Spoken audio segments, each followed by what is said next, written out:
नमस्कार, आप सभी का स्वागत है भाग्यम में। मैं हूं पंडित चंद्रशेखर शर्मा। दर्शकों, शुरुआत करते हैं आज के सुंदर दिन की अपने इष्ट के नाम और पंचांग के ज्ञान से, जिससे हमारे लौकिक व्यवहार और आध्यात्मिक साधना दोनों में एक बहुत ही सुंदर संतुलन स्थापित हो। पंचांग के अनुसार आज दिनांक है 1 जून सन 2024, विक्रम संवत 2081 चल रहा है। वैशाख मास है, कृष्ण पक्ष है, ग्रीष्म ऋतु है, तिथि आज की नवमी है और आज का वार है शनिवार। आज उत्तरा भाद्रपद नक्षत्र है। योग प्रीति है दोपहर बाद 3:09 तक। आगे आयुष्मान योग है। योग की दृष्टि से बहुत ही सुंदर दिन है, इसका सदुपयोग कीजिए। किसी से मनमुटाव है, छोटी मोटी कोई बात हो गई, कोई लड़ाई झगड़ा है, तो अभी बैठकर आमने सामने बैठकर और उसको समझौते की भाषा में प्रेम से सुलझाया जा सकता है। इसके अलावा भी अगर कोई रिश्ते की बात चलानी है तो बहुत अच्छा दिन है उसके लिए। करण वणिज है शाम 6:17 तक, उसके बाद में भवकरण रहेगा। सूर्योदय का समय दर्शकों सुबह 5:32 का था और सूर्यास्त का समय शाम 7:16 का है। आज का राहु काल सुबह 9 से 10:30 के बीच रहेगा। इसे पूरी तरीके से टाल दीजिएगा। इसमें कोई शुभ कार्य नहीं करते हैं और लंबी यात्रा पे नहीं निकलना चाहिए।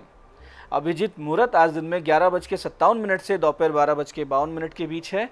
दिन में 4 बार दुष्ट मुहूर्त भी रहेंगे। हालांकि ये चारों दुष्ट मुहूर्त सुबह बहुत जल्दी निकल जाएंगे। आज के जो दुष्ट मुहूर्त थे वो हैं सुबह 5:32, 6:27, 6:28 और 7:22।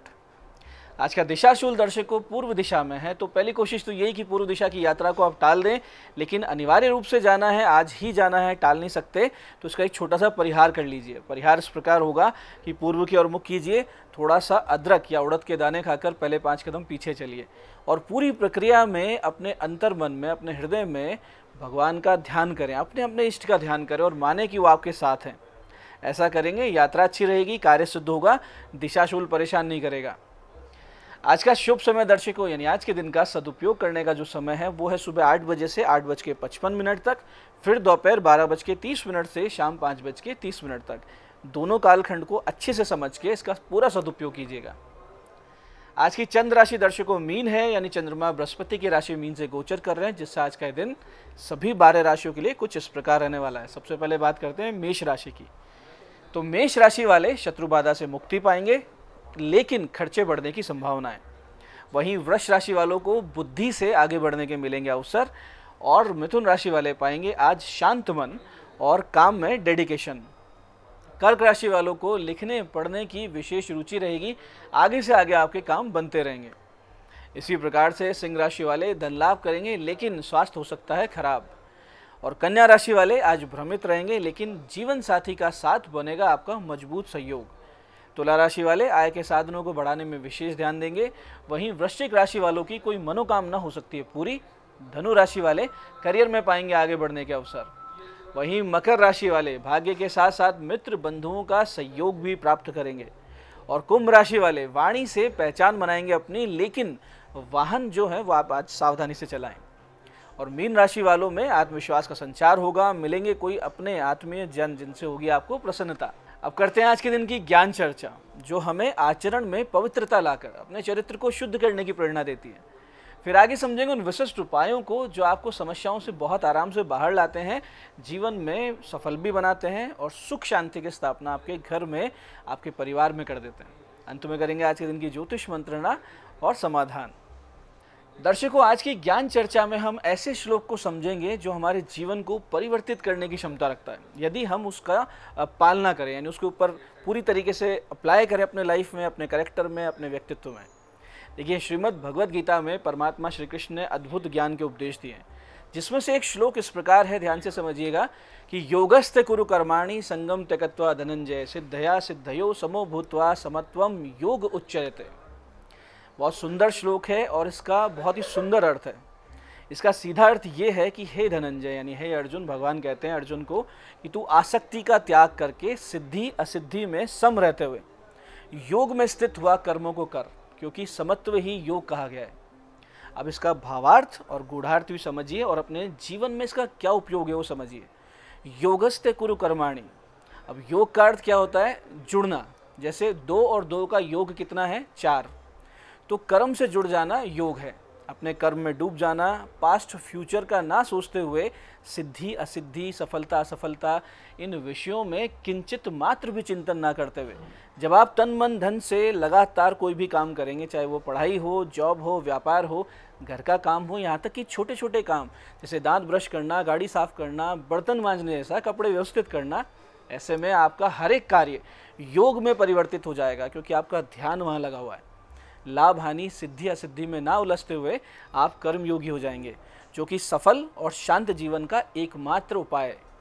तो आज से ही संकल्प लें इस ज्ञान चर्चा से कि आप अपने जीवन को इसी श्लोक के अनुसार जिएंगे, हर प्रकार के मान अपमान से, लाभ हानि से, इनसे परे हो जाएंगे, अपने कर्म को योगमय होकर करेंगे, यानी पूरी तरीके से जुड़ के, डेडिकेट होकर करेंगे और कोई फर्क नहीं पड़ता कि क्या रिजल्ट है, काम अच्छा करना है। तो ये करेंगे तो इस ज्ञान चर्चा का सार भी यही है, और इसको अपने जीवन में अप्लाई कर देंगे तो इसका पूरा पूरा सदुपयोग भी हो जाएगा। तो दर्शकों, ये थी ज्ञान चर्चा। अब बात करते हैं आपके जीवन को सरल, सहज, सुंदर बना देने वाले विशिष्ट उपायों पर। सबसे पहले बात करते हैं उन लोगों की जिनका जन्मदिन है। तो जिनका जन्मदिन है वो आज एक छोटा सा उपाय करें तो वर्ष भर बहुत ही उत्तम फल प्राप्त होंगे। करना सिर्फ ये है कि दोपहर 1:30 से 2:30 के बीच किसी भी शनि मंदिर के बाहर भोजन दान करना है। प्रयास रहे कि उड़द की मिठाई या उड़द के बड़े अवश्य रहें।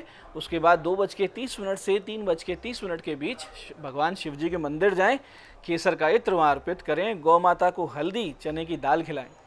इसके बाद शाम 8:39 से 8:56 के बीच हनुमान मंदिर जाएं, दीपक प्रज्वलित करें, पान और अनार अर्पित करें, 11 पाठ हनुमान अष्टक का करें। ये छोटे छोटे उपाय कर लेंगे, आने वाला वर्ष बहुत ही सुख शांति से बीतेगा, आनंद से बीतेगा, इसमें कोई संदेह नहीं। ऐसे दर्शकों, जिन लोगों को आर्थिक समस्या आ रही है, बहुत दिनों से कार्यों में रुकावट देखने को आ रही हो, वो आज दोपहर 1:30 से 2:15 के बीच समय का बहुत सटीक ध्यान रखना। 1:30 से 2:15 के बीच जौ का आटा, बाजरे का आटा, देसी शक्कर, घी और काले तिल एक गिट यानी नारियल के सूखे गोले में भरें और चींटियों के बिल के पास जाके उसे गाड़ दें। फिर शिवालय जाकर 27 गुलाब के पुष्प और शमी पत्र शिवलिंग पर अर्पित करें और इस मंत्र का जप आज से शुरू करें। शिवालय में बैठकर 30 मिनट रोजाना। ध्यान से समझिएगा, मंत्र के ध्यान को, मंत्र के अर्थ को समझते हुए और हृदय में भगवान का ध्यान करते हुए जप कीजिएगा। मंत्र है ओम शशि शेखराय वामदेवाय विरूपाक्षाय नमः शिवाय। ओम शशि शेखराय वामदेवाय विरूपाक्षाय नमः शिवाय। इसे बहुत मन से कीजिएगा, फिर देखिए कैसे चमत्कार घटित होते हैं, कार्य सिद्धि होने लगती है, आर्थिक स्थिति सुधरने लगती है। ऐसे दर्शकों, बहुत बार यूं देखने में आता है कि लगातार अनेक प्रयासों के बाद भी बहुत सी समस्याएं घर में बनी रहती है। कभी तबीयत खराब, कभी झगड़े, कभी कोई समस्या, कभी कोई छोटी मोटी बीमारी, कभी कोई गिर रहा है, कभी कुछ हो रहा है। ऐसी स्थिति अगर आपके साथ भी बनी हुई है तो आज शाम 8:30 से 9:15 के बीच आप एक छोटा सा काम कीजिए। करना यह है कि काले कपड़े में 125 ग्राम काले उड़द ले लीजिए, 8 कीले ले लीजिए, 8 काली मिर्च ले लीजिए, एक बिजोरा नींबू लीजिए और ये सारा सामान पकड़ के एंटी क्लॉकवाइज यानी घड़ी के विपरीत दिशा में प्रत्येक सदस्य पर से 7-7 बार उतारा कर लीजिए। सामान को बहते हुए जल में, बहता हुआ पानी होना चाहिए, चाहे वो नाले का पानी क्यों ना हो या नहर का हो, नदी का हो, उसमें डालाएं, बिना बोले, बिना पीछे देखे घर आएँ। हाथ मुंह धोकर राम रक्षा स्तोत्र या सुंदरकांड का पाठ करें और उसके बाद 40 मिनट तक आप इस विशिष्ट मंत्र का ध्यान करेंगे, इसका जप करेंगे मन ही मन। कोई माला नहीं लेनी है, गिनना नहीं है, ध्यान करना है सिर्फ। मंत्र ध्यान से समझिएगा। मंत्र है ओम क्षेत्रपालाय क्षेत्रज्ञाय क्षेत्रदाय नमः। ओम क्षेत्रपालाय क्षेत्रज्ञाय क्षेत्रदाय नमः। ये छोटा सा उपाय है, लेकिन इसको करने से एक ही दिन में आपकी समस्या का निदान हो जाएगा। आज ही के दिन से आपको शांति मिलना शुरू हो जाएगी। आप करके देखिए, बहुत आनंद आएगा आपको, नेगेटिविटी निश्चित रूप से दूर होगी। दर्शकों, ये थे आज के विशिष्ट उपाय जो आपको बड़ी बड़ी समस्याओं से बाहर ला रहे हैं। अब बात करते हैं आपके सवालों की। आपके सवालों में आज हमारे पास जन्म पत्रिका आई है हमारे दर्शक गिरधारी सिंह जी की। 11 अगस्त 1989 का इनका जन्म है। रात्रि 2:20 पाली। धन की कमी बनी रहती है, उपाय बताएं, इनका प्रश्न है। गिरधारी जी, आपके आय भाव के स्वामी मंगल अस्त हैं और धन भाव में यानी कि जो बैंक बैलेंस का भाव है उसमें सूर्य है। ये बैंक बैलेंस को बनने ही नहीं देता। भाग्य भाव में राहु बैठे हैं जिस पर शनि की दृष्टि है। धन भाव का जो स्वामी चंद्रमा है वो 6th हाउस में यानी कर्जे के भाव में जाके नीच राशि में बैठा है। अब आपकी जन्म पत्रिका में जो इतनी सारी समस्याएं हैं, बहुत बड़ी समस्याएं, आर्थिक रूप से पूरी तरीके से तोड़ती है, और सिर्फ ज्योतिष के समाधान से ठीक नहीं होगी। आप बुध शनि के जप और राहु शांति तो करवा लीजिए, लेकिन साथ ही साथ आप एक आदत बनाइए। ब्रह्म वेला में उठेंगे, निकटतम शिव मंदिर जाएंगे, मंदिर की सेवा यानी वहाँ की साफ सफाई का काम शुरू करेंगे। शाम को फिर शिवालय जाएंगे, घी का दीपक जलाएंगे और फिर शिव तांडव स्तोत्र का पाठ करेंगे, या अगर संस्कृत कमजोर है तो सुनेंगे। ये आप करेंगे कम से कम 21 दिन, ये क्रम आपका ना टूटे तो आपको आराम मिलने लगेगा। आगे फिर आप उसको कंटिन्यू रखना। अच्छा समय आपका मार्च 2027 से आएगा। आज की दूसरी पत्रिका ये है हमारे दर्शक राघव व्यास जी की, जोधपुर से। 17 दिसंबर 1998 का जन्म है, सुबह 7:25 जोधपुर। विवाह का योग कब है, इनका प्रश्न है। देखिए, आपका विवाह का योग अभी चल रहा है और 17 अप्रैल सन 2025 तक चलता रहेगा, और बहुत बड़ी संभावना है। जो मेजर योग आ रहा है यानी अंतर प्रत्यंतर सूक्ष्म सभी दशाएं इसके अनुकूल रहेगी, वो है फरवरी मार्च 2025 में। उस वक्त आपका विवाह हो जाएगा। विवाह भाव में कोई दोष नहीं है, लेकिन हो सकता है आपकी एक सगाई टूट जाए, तो विवाह के पश्चात आप घर से बहुत दूर बस जाएंगे, तभी आपका भाग्योदय भी होगा। विवाह के पश्चात एक ही बात का ध्यान रखिएगा कि आप जो पति पत्नी हैं, हर बात आपस में कर लिए करें। किसी तीसरे व्यक्ति की अनावश्यक दखल अपने वैवाहिक जीवन को खराब कर देगी, इसलिए इसको हमेशा इग्नोर कीजिएगा। आज की तीसरी पत्रिका ये हमारे पास हमारे दर्शक निश्चय जी की। 17 जुलाई 2008 का जन्म है, सुबह 7:10 उदयपुर। क्या करियर बनेगा, इनका प्रश्न है। निश्चय जी, मेडिकल में करियर बनाइए या डिफेंस की तैयारी कीजिए। हालांकि ज़्यादा संभावना है मेडिकल में जाने की है। विदेश जाएंगे आगे की पढ़ाई के लिए, और हो सकता है वहीं करियर सेटल हो जाए।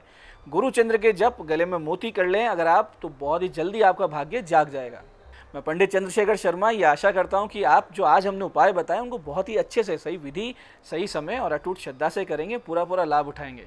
और जो ज्ञान चर्चा, जो सत्संग हमने किया, इस अपने जीवन में उतारेंगे, अपने जीवन को शिवमय, सत्यमय और आनंदमय बनाएंगे। मैं महादेव से प्रार्थना करता हूं कि जब आप हमारे बताए हुए उपाय करें तो आपके कष्टों का निवारण अवश्य हो और मनोकामना पूर्ति निश्चित रूप से हो। कार्यक्रम में बने रहने के लिए बहुत बहुत साधुवाद। भगवती आप सबका कल्याण करे। जय आदिशक्ति।